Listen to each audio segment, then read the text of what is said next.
പെൺകുട്ടികളുള്ള സ്കൂളുകളിലാണ് ഒരു തയ്യൽ അധ്യാപികയെ നിയമിക്കുക എന്നുള്ളതാണ്. ഇത് അധികം വേക്കൻസികളില്ല, കൂടുതലും വന്നേക്കുന്നത് പ്രതീക്ഷിത ഒഴിവുകളെന്ന് പറഞ്ഞിട്ടാണ്. ഞാൻ ആലപ്പുഴ ലിസ്റ്റിലുണ്ടായിരുന്നു ഒരു ഉദ്യോഗാർത്ഥിയാണ്, പക്ഷെ അതിലെ നിയമനം 2 പേരെ നടത്തിയിട്ടുള്ളൂ. പ്രധാനപ്പെട്ട ആവശ്യം എന്ന് പറയുന്നത് പഴയൊരു നിയമം KER മാറ്റണം എന്നുള്ളതാണ്. കാരണം ആദ്യം പറഞ്ഞിരിക്കുന്ന ഒരു സ്കൂളുകളിൽ പോലും പഠിപ്പിക്കാൻ അധ്യാപകരില്ല. എല്ലാ ഗവൺമെന്റ് സ്കൂളുകളിലും ഈ പ്രവൃത്തി പരിചയ കലാ കായിക അധ്യാപകരെ നിയമിക്കണം എന്നുള്ളതാണ് നമ്മുടെ ആവശ്യം. നമ്മുടെ റൈറ്റ് മാത്രമല്ല നമ്മൾ ചോദിക്കുന്നത്, പിള്ളേർക്ക് പഠിക്കാനുള്ളൊരു അവകാശം ഉണ്ടല്ലോ. കഴിഞ്ഞ മന്ത്രിസഭ സമയത്തും ഇതിന് വേണ്ടിയിട്ട് കുറേ പേര് ഇറങ്ങി. ഞങ്ങൾ ഈ പറഞ്ഞ പൈസ മുടക്കി കേട്ടിട്ട് എഴുതി പാസ്സായി. അതേപോലെ തന്നെ ഓരോ എക്സാം PSC വിളിക്കുമ്പോഴും അതെല്ലാം പോയി എഴുതുന്നുണ്ട്. പക്ഷെ എഴുതിയിട്ട് നമുക്ക് കാര്യമില്ലല്ലോ. നമ്മൾ ലിസ്റ്റിൽ വന്നാൽ പോലും നമുക്ക് നിയമനമില്ല. പെൺപിള്ളേരുടെ കാര്യം മാത്രമേ ഇതിനകത്തില്ലേ പറയുന്നുള്ളൂ. 200 പെൺകുട്ടികളെന്നേ പറയുന്നുള്ളൂ. ആൺകുട്ടികൾക്കും അവർക്കും ഈ സ്കില്ലുണ്ടല്ലോ, അപ്പോൾ അവർക്ക് സ്കില്ലില്ലാതായി പോകത്തില്ലല്ലോ. അപ്പം ഈക്വാലിറ്റി അവിടെ ഇല്ല. റേഷ്യോ കുറഞ്ഞു കഴിഞ്ഞു കഴിഞ്ഞാൽ പിന്നെ അവരുടെ ജോലി പോകുന്ന അവസ്ഥയാണ്. അപ്പോൾ എല്ലാവർക്കും എല്ലാ സ്കൂളുകളിലും, അതായത് എല്ലാ കുട്ടികളുടെയും അവകാശമാണ് ഇത്. കലാകായികം തന്നെ അവകാശമാണ് അവരുടെ. ഞങ്ങൾ ഈ പറഞ്ഞ പൈസ മുടക്കി കേട്ടിട്ട് എഴുതി പാസ്സായി. അതേപോലെ തന്നെ ഓരോ എക്സാം PSC വിളിക്കുമ്പോഴും അതെല്ലാം പോയി എഴുതുന്നുണ്ട്. പക്ഷെ എഴുതിയിട്ട് നമുക്ക് കാര്യമില്ലല്ലോ. നമ്മൾ ലിസ്റ്റിൽ വന്നാൽ പോലും നമുക്ക് നിയമനമില്ല.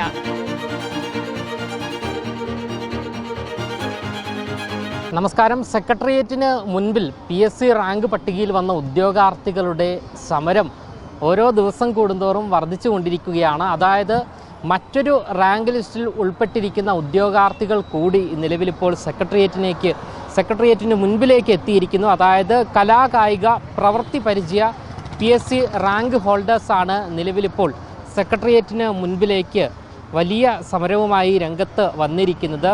പാലക്കാട് ജില്ലയിൽ നിന്നും ഉൾപ്പെടെ നിരവധി ഉദ്യോഗാർത്ഥികളുണ്ട്. നമുക്ക് അവരോട് തന്നെ ചോദിക്കാം, എവിടെ നിന്നാണ് വരുന്നത്? കൊല്ലം. എപ്പോഴാണ് എക്സാം? എപ്പോഴാണ് കഴിഞ്ഞത്? നമുക്ക് 2022 ഒരു എക്സാം കഴിഞ്ഞിട്ടുണ്ടായിരുന്നു. അപ്പോൾ അതിൻ്റെയും ഇതുപോലെ ലിസ്റ്റുള്ളവരൊന്നും നിയമിച്ചിട്ടില്ല.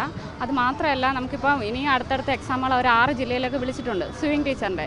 പക്ഷേ ഈ പറയുന്നതും നമുക്ക് ആ ജില്ല ഉള്ള മൊത്തം തന്നെ അധികം വേക്കൻസികളില്ല, കൂടുതലും വന്നേക്കുന്നത് പ്രതീക്ഷിത ഒഴിവുകളെന്ന് പറഞ്ഞിട്ടാണ്. അപ്പോൾ നമ്മുടെ പ്രധാനപ്പെട്ട ആവശ്യം എന്ന് പറയുന്നത് ഒരു പഴയൊരു നിയമം KER മാറ്റണം എന്നുള്ളതാണ്. കാരണം ആദ്യം പറഞ്ഞിരിക്കുന്നത് 200 പെൺകുട്ടികളുള്ള സ്കൂളുകളിലാണ് ഒരു തയ്യൽ അധ്യാപികയെ നിയമിക്കുക എന്നുള്ളതാണ്. പക്ഷേ ഈ ഒരു നമ്മുടെ ഇപ്പോൾ സാഹചര്യത്തിന് വെച്ചാൽ 5ാം ക്ലാസ് തൊട്ട് 10ാം ക്ലാസ് വരെയും ഈ കലയ്ക്കും കായികം പ്രവൃത്തി പരിചയ ടെക്സ്റ്റുകളുണ്ട്. പക്ഷേ ഒരു സ്കൂളുകളിൽ പോലും പഠിപ്പിക്കാൻ അധ്യാപകരില്ല. അപ്പോൾ അത് എല്ലാ സ്കൂളുകളിലും, എല്ലാ ഗവൺമെൻറ് സ്കൂളുകളിലും ഈ പ്രവൃത്തി പരിചയ കലാ കായിക അധ്യാപകരെ നിയമിക്കണം എന്നുള്ളതാണ് നമ്മുടെ ആവശ്യം. വെറുതെ നമ്മുടെ സർക്കാർ വെറുതെ എക്സാം നടത്തി കേട്ടിട്ട് നടത്തിയിട്ട് മാത്രം എന്തെങ്കിലും ഞങ്ങൾ ഈ പറഞ്ഞ പൈസ മുടക്കി കേട്ടിട്ട് എഴുതി പാസ്സായി. അതേപോലെ തന്നെ ഓരോ എക്സാം PSC വിളിക്കുമ്പോഴും അതെല്ലാം പോയി എഴുതുന്നുണ്ട്. പക്ഷേ എഴുതിയിട്ട് നമുക്ക് കാര്യമില്ലല്ലോ. നമ്മൾ ലിസ്റ്റിൽ വന്നാൽ പോലും നമുക്ക് നിയമനമില്ല. അപ്പം വേക്കൻസികൾ ഉണ്ടാക്കുക എന്നുള്ളതാണ് നമ്മുടെ ഏറ്റവും വലിയൊരു ആവശ്യം. കൂടുതൽ വേക്കൻസികൾ ഉണ്ടാകുക. ഈ ലിസ്റ്റിൻ്റെ കാലാവധി എപ്പോഴാണ് കഴിയുന്നത്? ഇപ്പം നമുക്കെന്ന് പറഞ്ഞാൽ പല തസ്തികൾ, ഡ്രോയിങ് ഉണ്ട്, മ്യൂസിക് ഉണ്ട്, സ്വിമ്മിംഗ് ഉണ്ട്. അപ്പോൾ പല ഇതും വന്നിരിക്കുന്നതെന്ന് പറഞ്ഞാൽ പല 2-3 ലിസ്റ്റായിട്ടാണ് വന്നിരിക്കുന്നത്. അപ്പോൾ പലതിൻ്റെയും പല ഇതായിട്ടാണ് കാലാവധി തീരുന്നത്. ഇനിയിപ്പോൾ ഒരു 7 മാസത്തോടെ പലതിൻ്റെയും കാലാവധി തീരും. പേരെന്താ? ഉമ. എന്തായാലും ഇതാണ് സാഹചര്യം. എവിടെ നിന്നാണ് വരുന്നത്? പാലക്കാട് നിന്നാണ്. പേരെന്താ? സുകന്യ. ലിസ്റ്റിൻ്റെ കാലാവധി 7 മാസം അല്ല, ഞങ്ങളുടെ ലിസ്റ്റ് വന്നിട്ട് ഇപ്പോൾ കുറച്ചായിട്ടുള്ളൂ. അതിന് മുന്നത്തെ ലിസ്റ്റിലുണ്ടായിരുന്നു. ഞാൻ ആലപ്പുഴ ലിസ്റ്റിലുണ്ടായിരുന്നു ഒരു ഉദ്യോഗാർത്ഥിയാണ്, പക്ഷേ അതിലെ നിയമനം 2 പേരെ നടത്തിയിട്ടുള്ളൂ. അതിലും അത്യാവശ്യം ഒഴിവുകളുണ്ടായിരുന്നു, 2 പേരെ നടന്നിട്ടുള്ളൂ. അത് ആ ലിസ്റ്റ് കാലാവധി തീർന്നുപോയി. ഇപ്പോൾ 1 മാസം മുമ്പ് അതിൻ്റെ കാലാവധി തീർന്നുപോയി.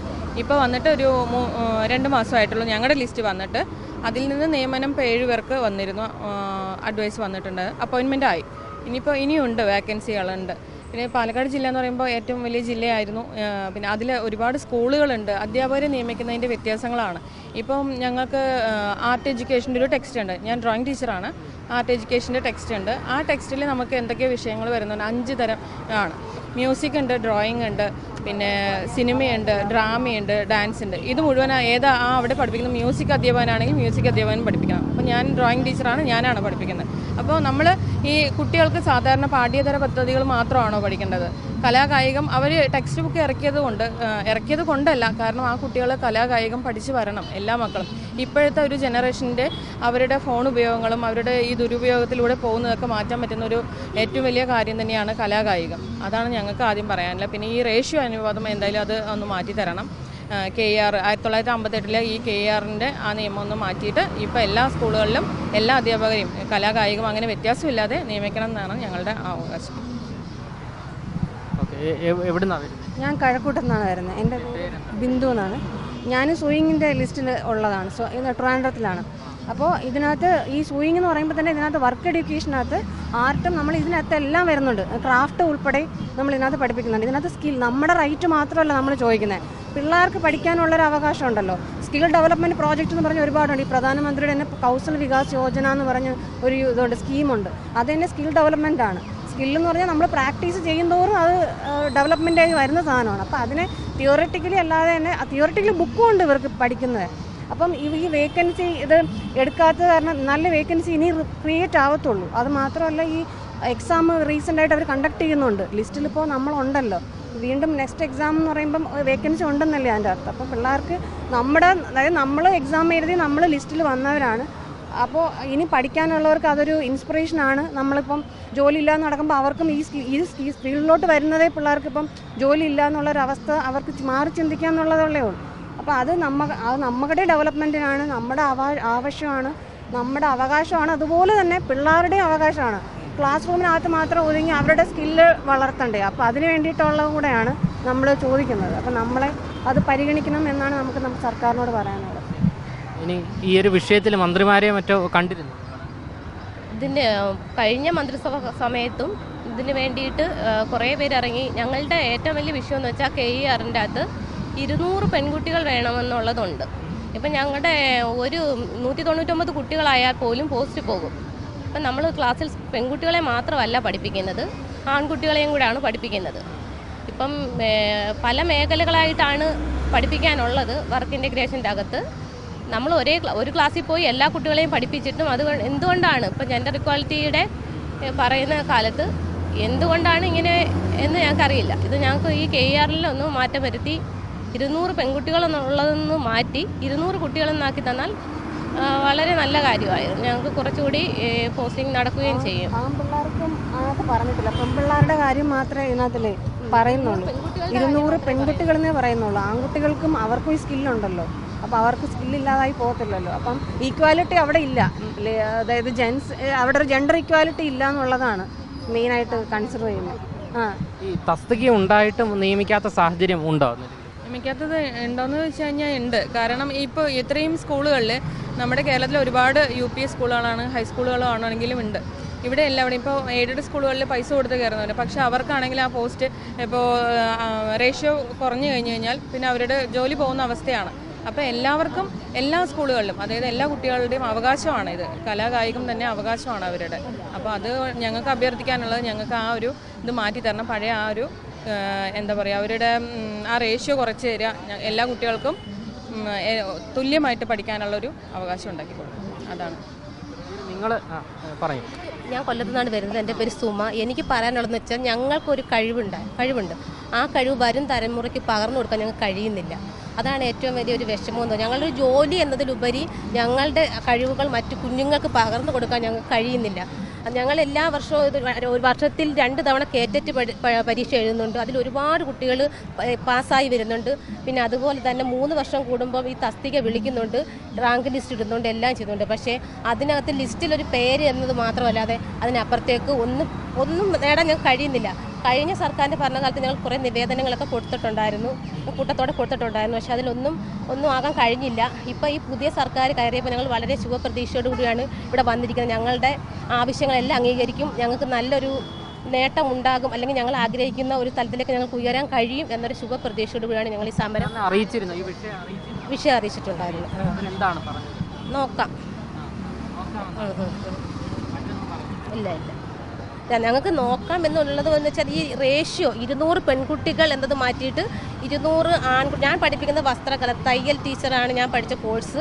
അപ്പോഴും നമ്മൾ വസ്ത്രകല എന്ന് ഉദ്ദേശിക്കുമ്പോൾ തന്നെ ആൺകുട്ടികളെ മാറ്റി നിർത്തേണ്ട ഒരു കാര്യമില്ല. കാരണം ഫേമസ് ആയിട്ടുള്ള ഫാഷൻ ഡിസൈനേഴ്സും കോസ്റ്റ്യൂം ഡിസൈനേഴ്സും എല്ലാം ആണുങ്ങളാണ്. അപ്പം എന്തിന് സർക്കാർ സ്കൂളുകളിൽ പെൺകുട്ടികളെ മാത്രം അല്ലെങ്കിൽ തയ്യൽ എന്ന് പറയുന്ന ഒരു മേഖല പഠിപ്പിക്കണം എന്നതിനെപ്പറ്റി ഞാൻ ചിന്തിക്കാറുണ്ട്. അപ്പോൾ ആൺകുട്ടികളെയും കൂടി ചേർത്ത് 200 കുട്ടികൾ എന്നുള്ളൊരു മാറ്റം വരെ KER പരിഷ്കരിക്കണം എന്നാണ് എൻ്റെ ആവശ്യം. ലിസ്റ്റിൻ്റെ കാലാവധി എപ്പോഴാണ് അതിലൊരു വ്യക്തത? ഞങ്ങളുടെ 2.5 വർഷമുണ്ട്. ഇപ്പോൾ 6 മാസം ആവുന്നേ ഉള്ളൂ വന്നിട്ട്, പാലക്കാടിൻ്റെ വന്നിട്ട്. അങ്ങനെ ഇത് പല ടൈമിലായിട്ട് വിളിക്കുന്നത്. ഓരോ ജില്ലകളും പല ടൈമിലാണ്, ഒരുമിച്ചല്ല വിളിക്കുന്നത്. ഇത് ഓരോന്നിൻ്റെ കാലാവധി തീർന്നുകൊണ്ടിരിക്കുക. അപ്പോൾ ആ നിയമിക്കുന്നത് വളരെ ചുരുക്കം ആൾക്കാരാണ്. നമ്മൾ കുറേ കഷ്ടപ്പെട്ട് പഠിക്കുന്നുണ്ട്, രാവും പകലും പഠിക്കുന്നുണ്ട്, എല്ലാവരും പഠിച്ചിട്ടാണ് ഈ ലിസ്റ്റിൽ വരുന്നത്. അവരെല്ലാവരും ഒരു ശുഭപ്രതീക്ഷയിലാണ് ഇപ്പോൾ ഈ ഇവിടെ വന്നിരിക്കുന്നതും ഞങ്ങൾ ആ ഒരു പ്രതീക്ഷയിലാണ്. എന്തായാലും ഉദ്യോഗാർത്ഥികൾ നമ്മളോട് വ്യക്തമാക്കുന്നത് നാമമാത്രമായ നിയമനങ്ങൾ മാത്രമേ നിലവിലിപ്പോൾ നടന്നിട്ടുള്ളൂ എന്നുള്ളതാണ്. LP ക്ലാസ് മുതലുള്ള എല്ലാ കൊച്ചുമക്കളുടെയും സർഗാത്മകമായ കഴിവുകളെയും കായികപരമായ കഴിവുകളെയും മെച്ചപ്പെടുത്താൻ അനുവദിക്കുക എന്നിങ്ങനെയുള്ള നിരവധി ആവശ്യങ്ങളാണ് ഇവർ ഉന്നയിക്കുന്നത്. നാമമാത്രമായ നിയമനങ്ങൾ മാത്രമേ നടന്നിട്ടുള്ളൂ. പല ജില്ലകളിൽ നിന്നുള്ള ഉദ്യോഗാർത്ഥികളാണ് നമുക്ക് കാണുവാൻ സാധിക്കുന്നത്. അതായത് ഇവരുടെ എല്ലാം തന്നെ പല ഉദ്യോഗാർത്ഥികളുടെയും അവസാന പ്രതീക്ഷകൾ മാത്രമായിരുന്നു ഇത്. ഇവിടെ എന്തോ പറയുന്നത് പഠിപ്പിക്കുന്നുണ്ട്. നമ്മൾ സ്കൂളുകളിൽ ചെന്നിട്ട് കൃഷിയെപ്പറ്റി ഇപ്പം കുറച്ച് സ്കൂളുകളിൽ മാത്രമേ നമുക്ക് പിള്ളേർക്ക് പറഞ്ഞു കൊടുക്കാൻ പറ്റുന്നുള്ളൂ. ബാക്കിയുള്ള സ്കൂളുകളിൽ കുട്ടികൾക്കൊന്നും ഇത് കിട്ടുന്നില്ല. അതുകൊണ്ട് KER എന്നുള്ളത് നമുക്ക് മാറ്റിയെടുക്കണം. ഇതിനകത്ത് പാർപ്പിടമുണ്ട്, വസ്ത്രകലയുണ്ട്. കുട്ടികൾക്ക് പഠനത്തോടൊപ്പം ഒരു കലയും കൂടെ അവർക്ക്, ഒരു കൈത്തൊഴിലും കൂടെ അവർക്ക് കിട്ടുകയാണ് ചെയ്യുന്നത്. അത് നമ്മൾ KER എന്നുള്ളത് മാറ്റുവാണെങ്കിൽ നമുക്ക് എല്ലാ സ്കൂളിലും ഓരോ ടീച്ചർമാരെ നിയമിക്കാൻ പറ്റും. എന്തായാലും ഇവിടെ തസ്തിക ഉണ്ടായിട്ടും നിയമിക്കാത്ത സാഹചര്യമാണ് ഉള്ളത്. ലിസ്റ്റിൻ്റെ കാലാവധി തീരാൻ ഏകദേശം 1 വർഷത്തിൽ കൂടുതലുണ്ട് എന്നാണ് ഇവർ പറഞ്ഞതായി നമ്മൾ മനസ്സിലാക്കുന്നത്. ഇത്തരത്തിൽ തസ്തിക ഉണ്ടായിട്ടും നിയമിക്കാത്തത് എന്താണ്, അല്ലെങ്കിൽ എന്തുകൊണ്ടാണ് ഇത്തരത്തിൽ നിയമനം നടക്കാത്തത് എന്നുള്ള ചോദ്യമാണ് ഉയർന്നു വരുന്നത്. ക്യാമറമാൻ ഷിക്കിനൊപ്പം അമൽ രുദ്ര, മറുനാടൻ മലയാളി, തിരുവനന്തപുരം.